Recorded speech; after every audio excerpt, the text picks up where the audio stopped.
사연자분이 보내주신 이야기 시작해볼게요. 저는 20대 2년 사귄 애인과 결혼을 했었어요. 그리고 그 남자가 지금 제 남편이자 전 남편이에요. 사람이 살다 보니 이런 일도 있을 수 있다 싶죠. 그래서 저는 요새 제2의 신혼을 살고 있는 행복한 아줌마입니다. 저랑 남편은 어느 정도 신혼생활을 지내고 계획대로 임신했어요. 이벤트 없이 무난하게 출산했고 예쁜 딸을 얻었죠. 남들 다 하듯 조금 다투기도 했었지만 무난하게 육아도 했어요. 그러다가 아이가 어느 정도 말을 시작하고 어린이집도 다니는데 느닷없이 남편이 바람이 났다네요. 의심스러운 구석은 하나도 없이 가정적인 사람이었는데 갑자기 한숨을 올려쉬고 내려쉬더니 딱 저를 앉혀놓고 좋아하는 여자가 생겼다며 내가 맨몸으로 나갈 테니 이혼 도장만 찍어달라고 울며 불며 사정하더군요. 저도 눈물로 남편의 바지가랑이를 잡고 매달렸지만 이 사람한테 이런 면이 있었나 싶을 정도로 매정하고 또 매정했어요. 그리고 정말 이혼만 딱 받아서 집을 나가더라고요. 남편은 양육권이며 뭐며 다 포기했어요. 저는 그때부터 싱글맘, 한부모 가정이 되었답니다. 그렇게 아이 하나랑 저랑 둘만 세상에 떨어지고 나니 모든 게 다 돈이더라고요. 평소에 아이가 슈퍼에서 즐겨 사 먹던 젤리 하나도 돈이었고 입으로 들어가는 밥도 다 돈이 들었어요. 월별로 따박따박 들어오던 남편 월급이 없으니 그냥 생활비 카드로 긁고 다녔을 땐 쉽게만 느껴지던 것들이 돈이 없으니 이렇게 사람이 초라해지는구나 싶어 눈물이 났어요. 그래도 일을 바로 시작하지 않고 참 필사적으로 살았습니다. 아이를 같이 돌봐줄 사람도 없고 바로 얼마 전에 아빠를 잃은 아이가 엄마까지 잃은 느낌을 받게 하기가 싫었거든요. 부족한 대로 나라에서 한 지원받는 돈으로 소박하게 어떻게든 꾸려나가려고 했죠. 그러다 공짜로 놀 수 있는 어린이 놀이터에 갔다가 마음이 무너지는 일이 생겼던 기억이 나요. 그 당시 편의점에서 파는 비눗방울을 살 여유가 없었거든요.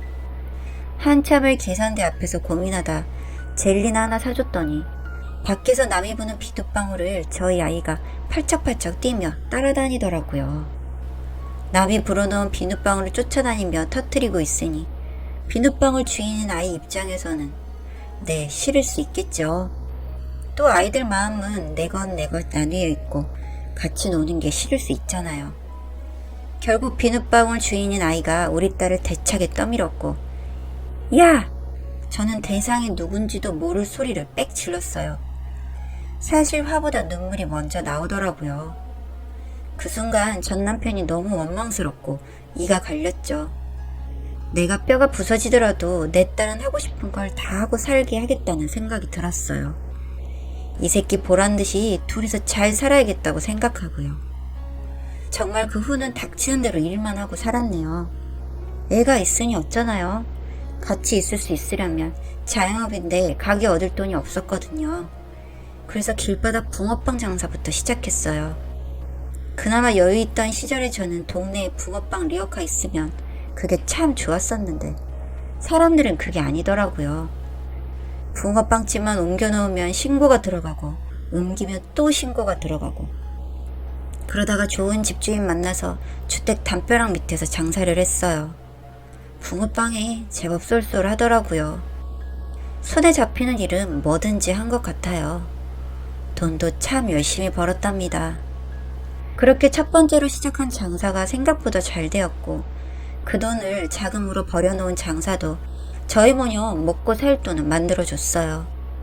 몇 년을 그렇게 살았는지 모르겠어요. 저도 제가 이렇게 억척스럽게 살 수 있을 줄은 몰랐지만 시간이 흐르고 어떻게든 사라지더군요. 말도 잘 못하던 아이가 벌써 학교에 다니고 교복을 입고 있으니까요. 지금은 자리도 좀 잡았고 전셋집도 마련했어요. 서울 집값이 비싸니 집 하나 사기도 힘들 돈이지만 남들이 보기엔 나름 번듯한 집을 구했고요. 적어도 아이가 배우고 싶은 것, 먹고 싶은 건 부담 없이 전부 해주면서 살고 있었죠. 전 남편이요? 연락도 없고 붙여오는 돈도 없었습니다. 사실 전 남편이 밥이나 먹고 사는지 어디서 살아는 있는지 신경 쓸 정신이 없었어요. 정말 이가 갈릴 정도로 증오스러운 인간이었지만 사람이 풀칠하느라 바쁘다 보니 감정도 천천히 퇴색하더군요. 누가 그러더라고요. 무관심이 제일 무서운 거라고. 그래요, 관심이 없었어요.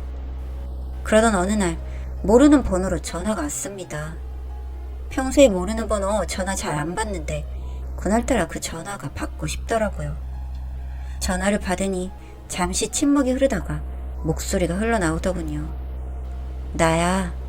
전 남편이었어요. 누구세요? 사실 숨소리만으로도 예전의 기억이 떠올라 누군지 알았지만 짐짓 모르는 척을 했어요. 땡땡 엄마, 나야. 이렇게 뻔뻔하게 연락이 올 줄은 몰랐는데. 말은 이렇게 했지만 아니 사실 연락이 한 번은 올 거라고, 우리 잘 사는 모습을 보여줄 거라고 생각을 하고 있었는지도 모르겠어요. 전 남편은 딸의 얼굴을 한 번만 보고 싶다고 하더군요. 울먹거리면서 꼭 의논하고 싶은 일이 있다고 애걸했어요. 그렇게 싫은 사람이었는데도 희한하게 알았다는 이야기가 나오더군요. 잘 사는 모습을 보여주고 그 남자를 크게 비웃어주고 싶었는지도 모르겠어요. 그렇게 만나기로 한 날 머리끝부터 발끝까지 꾸미고 미용실에서 드라이도 받고요. 아이도 백화점에서 비싸게 산 옷으로 치장하고 그렇게 약속 장소로 나갔어요. 아이는 아빠가 보고 싶지 않다고 했지만 핏줄이 무서운지 못 이긴 채 따라오더라고요. 그렇게 전 남편을 만났어요. 한눈에 알아봤어요. 세월이 무서운 게 참 추치해졌더라고요.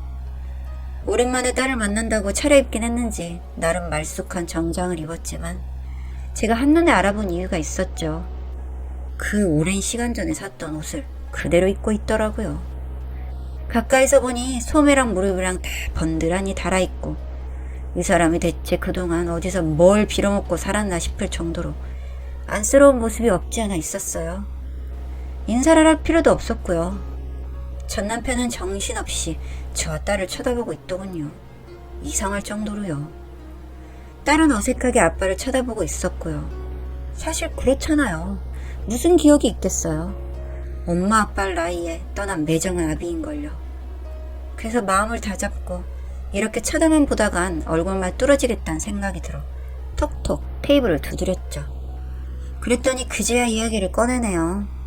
자기가 이번에 큰 돈을 벌었다. 그동안 도와주지 못해서 미안하다. 그동안 못 준 양육비를 이번에 받는다고 생각해라. 그리고 휴대폰을 꺼내서 사진을 보여주더라고요.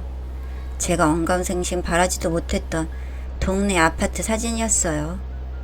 이 집을 이번에 계약할 생각이다. 이걸 당신 명의로 해라.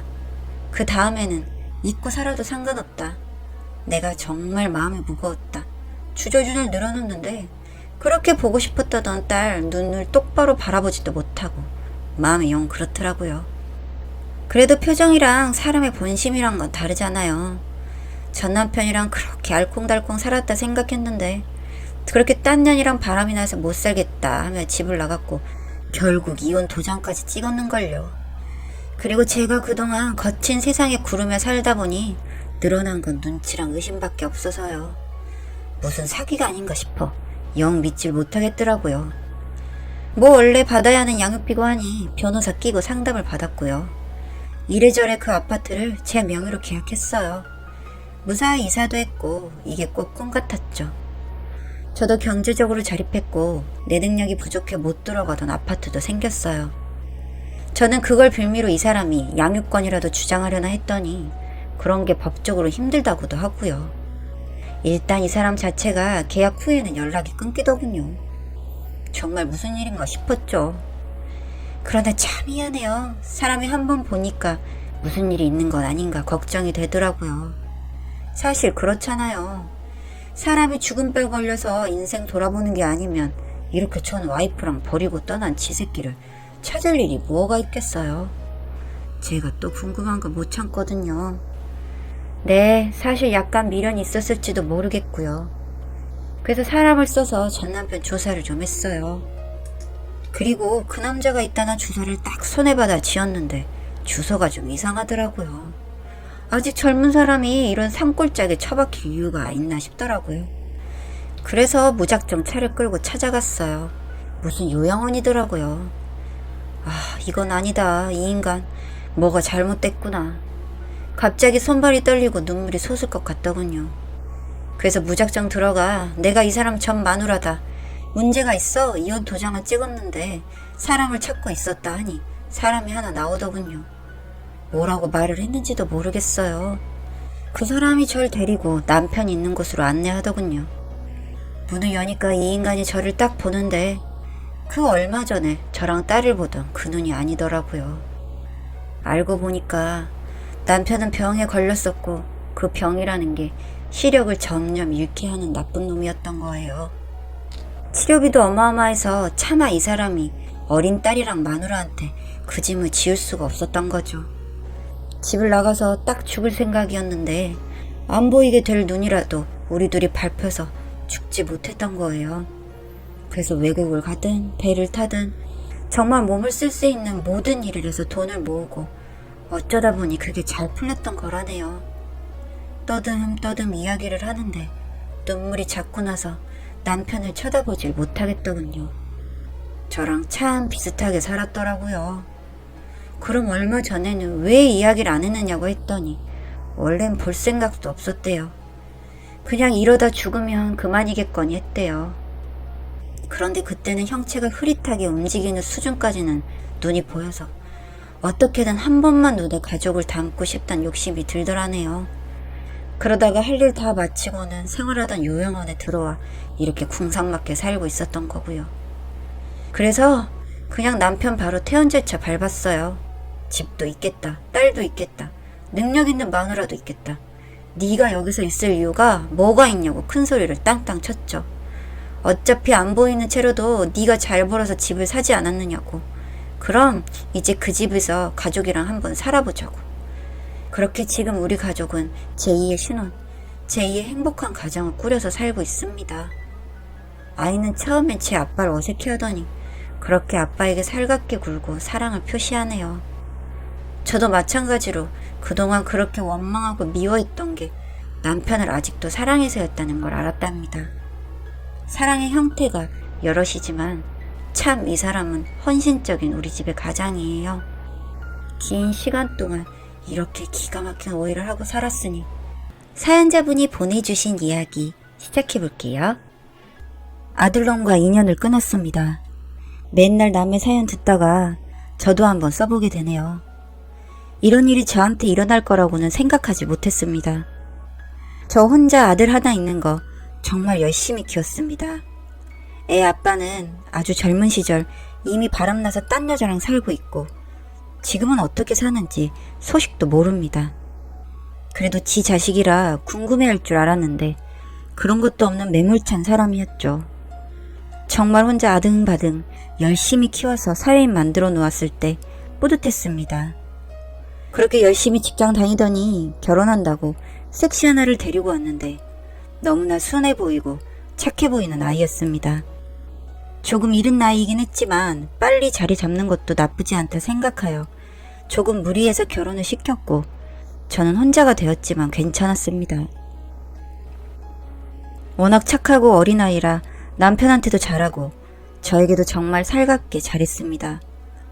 처음에는 수줍음이 많아 저에게 다가오기 힘들어했지만 가까이 살면서 자주 보고 쇼핑도 다니고 맛있는 것도 먹고 하니 정말 딸처럼 친해지더군요.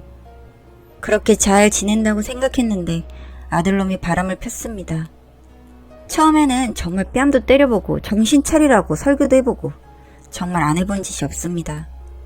결혼한 지 그때가 겨우 2년쯤 되었을 때였는데 아무리 철이 없다고 해도 이건 아닌 것 같아서 바로 잡으려고 해도 되지가 않았습니다. 얼마나 며느리한테 면목이 없고 미안하던지 제가 사과를 했습니다. 괜찮다며 조금만 더 기다려보고 결정한다는 그 아이 말에 너무 고마웠고 계속해서 아들을 설득해 보았지만 그 여자 없으면 못 산다고 난리를 치더군요. 결국 팔이 안으로 굽는다고 어쩔 수 없이 이혼하는 거 보고 있었습니다. 그 아이에게 정말 미안하다며 그래도 꼭 얼굴 보고 지내자곤 했지만 그 아이가 저를 보고 싶어 할 리가 없었습니다. 이혼하고 나서 아들은 그 여자와 결혼한다며 설쳐대더군요. 제가 색안경을 끼고 봐서 그런지 정말 너무 마음에 안 들었습니다. 유부남인 거 알고 만났다는 것도 그렇고 팔에 문신이며 모은 돈도 없고 말이죠. 그냥 얹혀 살겠다는 심보였습니다. 아들도 재산 분할하고 남은 거 없었기 때문에 저랑 살기를 원했습니다. 한 2년만 살다가 나갈 테니 좀 허락해달라고 하기에 뭐 어쩌겠습니까? 알겠다고 했죠. 그렇게 집에 들어와 3명이 살게 되었습니다. 정말 불편하고 제가 싫었습니다. 그런데 마음에 안 드는 행동을 계속해서 하더군요. 무슨 시어머니를 가정부처럼 생각을 하는 건지 일한다는 핑계로 집안일은 하지도 않고 본인 속옷도 빨래통에 딱 넣어놓기에 한 소리 했습니다. 아무리 그래도 여기에 경제활동 안 하는 사람 있느냐? 나도 경제활동 하는데 내가 왜 너희 집안일까지 해줘야 하냐고 혼을 내니 죄송하다고 하기에 넘어갔죠. 근데 그냥 말뿐이었습니다. 돌아서면 똑같은 행동을 하더군요. 제가 100번 양보해서 앞으로 속옷 정도는 직접 빨아 입도록 해라 라고까지 말했는데 쉽게 고쳐지지 않았습니다. 집에서 밥을 하나, 반찬을 하나, 청소를 하나 그저 하는 것은 설거지 가끔이고 지들 둘이 밥 딱 먹고 들어올 때는 정말 열이 받더군요. 괜히 같이 살아서 내 수명만 단축되는 것 같은 기분이고 제 원래 며느리였던 그 아이가 너무나 그리웠습니다. 그러는 와중에 이 아이가 임신을 했다고 하더군요. 저도 사실 너무 기뻤습니다. 밉기는 했지만 임신했다고 하니 얼마나 좋겠습니까? 그 이후로 정말 제가 별거 다 해주고 집안일이면 뭐며 하나 시키지 않고 제가 다 했습니다. 원래 제가 다 했지만은요. 그렇게 일주일쯤 지났을까 갑자기 할 말이 있다기에 뭐냐고 하니 임신이 아니었다고 하더군요. 생리를 안 해서 테스트기 해보니 희미하게 줄이 나와 임신인 줄 알았는데 아니었다고 하면서요. 진짜 저를 갖고 노는 건가 싶어 화가 났지만 그럴 수도 있겠다 싶어서 넘어갔습니다. 그런데 생활을 계속 하다 보니 얘가 제 머리 꼭대기에서 자꾸 놀아날 생각을 하는 것 같아서 기분이 좋지 않았습니다. 무슨 일만 있으면 자꾸 피하려고 하고요. 예를 들면 오늘이 시아버지 기일이니 일찍 들어와서 좀 도우라 하면 꼭 그날 무슨 일이 생기더군요. 처음에는 그럴 수도 있겠다 싶어서 넘어가곤 했는데 그게 자꾸 반복이 되다 보니 뭐라 할 수도 없고 열이 받는 상황이었습니다. 전에 며느리였던 아이와는 계속 연락을 주고받았습니다. 저를 정말 가까운 사람이라 생각했던 모양인지 늘 어떤 날마다 문자 보내고 살갑게 굴더군요. 저도 예뻐하지 않을 수가 없었죠. 미안한 마음도 컸고요. 제가 일하는 곳에 잠깐 왔다기에 커피 한잔 했습니다. 요즘 어떻게 지내는지 묻고 일상적인 대화를 했는데 그걸 새 며느리가 봤나 봅니다. 그날 저랑 아들한테 난리를 치더군요. 결국 나 내쫓고 다시 그 여자 들여오려고 어머니가 만나는 거 아니냐면서요. 아들은 나는 절대 그런 거 모른다, 알지도 못한다 하면서 발 빼고 저한테 다 탓을 돌리더군요. 어쨌든 제가 만난 것은 맞으니 아들과는 관계없고 그냥 나랑 친하게 지내는 것이니 오해하지 말라고 했습니다. 내가 왜 며느리 앞에서 이러고 있어야 하는지는 모르겠지만 어찌 보면 기분이 나쁠 수도 있겠다 싶어 최대한 사과했습니다. 그래도 난리를 치면서 방방 뛰더군요. 결국 조강지처한테 돌아가려고 준비 중이었냐면서요. 계속 그러니 아들이 저한테 짜증을 내더군요. 왜 괜히 그년 만나서 이 사단을 만드느냐고요. 듣고 갑자기 화가 났습니다. 그 아이 잘못한 거 하나 없는데 너한테 2년 전준 소리까지 들어야 하냐고요. 네가 바람 펴서 이혼했으면 미안한 줄이나 알 것이지 막말까지 하면 되냐고 호통을 쳤더니 지금 누구 편을 드냐면서 걔가 엄마 며느리냐고 화를 내더군요. 내가 아들을 잘못 키웠나 싶었습니다. 그래도 정말 성실하고 착하고 그런 아이인 줄 알았는데 두 번째 부인 만나더니 애가 점점 이상해진 것 같아서요. 다 짜증나니까 그냥 나가서 살라고 했습니다. 나도 안 보고 살면 속 편하다고요. 그러니 돈 달라고 하더군요. 돈이 있어야 나가 살지 하면서요. 돈 맡겨놨나? 여태 키워주고 돈 대줬으면 됐지 뭔 또 돈을 달라고 하냐니까 원래 집에서 다 돈 대주고 하는 거랍니다. 듣고 어이가 없어서 이렇게 모자란 놈이었나 싶더군요. 돈 너희 알아서 대출을 받든 뭐라든 해서 짐 빼서 나가라고 했습니다. 그렇게 며칠 후에 식사를 하자기에 모여서 밥을 먹었습니다. 뭔 얘기를 또 하려나 싶어서 긴장하고 있는데 얼빠진 놈이 저한테 통장 하나 내밀더군요. 보니 한 3천만 원 들어있었습니다. 이걸 왜 주냐고 하니 그 돈으로 방 얻어서 살면 안 되냐고 하기에 뭔 소리냐 했더니 지금 제가 살고 있는 집에 둘이 살고 저보고 3천만 원 가지고 방 얻어서 혼자 살라는 뜻이었습니다. 이것들이 진짜 미쳤나 싶어서 욕을 한 바가지를 했습니다. 도대체 내 아들놈은 내가 미친년이라 잘못 키웠다던 치지만 너는 도대체 집구석에서 뭘 배우고 자랐기에 이렇게 버르장머리도 없고 개념도 없느냐고 며느리한테 뭐라 했더니 이 푼수 같은 아들놈이 저한테 그만하라며 엄마가 있다니까 내가 이렇게 컸지 하더군요. 뭘 들은 건가 싶어서 뭐? 물으니 엄마 노릇이나 제대로 한 적이 있느냐고 저한테 큰소리 치더군요. 도대체 엄마 노릇 안 한 것은 뭐냐고 물으니 지도 학교 다녀오면 엄마가 차려주는 밥 먹고 자주 놀러가고 싶었답니다. 진짜 이제 30이 다 되는 놈이 이렇게 철이 없어서야. 제가 일부러 그랬겠습니까? 여자 혼자 애 키우는데 어떻게 집에 가만히 붙어 있겠습니까? 낮에 일하고 새벽엔 대리운전까지 해가면서 아이 키웠습니다. 결국 듣는 건 그런 소리였지만요. 정말 너무 화가 나서 인연 끊고 살자고 하고 그 통장 아들놈한테 던지고 집에 왔습니다. 도저히 참을 수도 없고 제 살아온 날들이 부정당하는 느낌이 너무 싫었습니다. 그러고 집에 들어앉아 있는데 결정적으로 새 며느리가 비수를 꼽더군요. 그냥 이제라도 엄마 노릇 한번 하는 게 그렇게 어렵냐고요. 그래서 너 인연 지금 뭐라고 했냐며 뺨을 때렸습니다.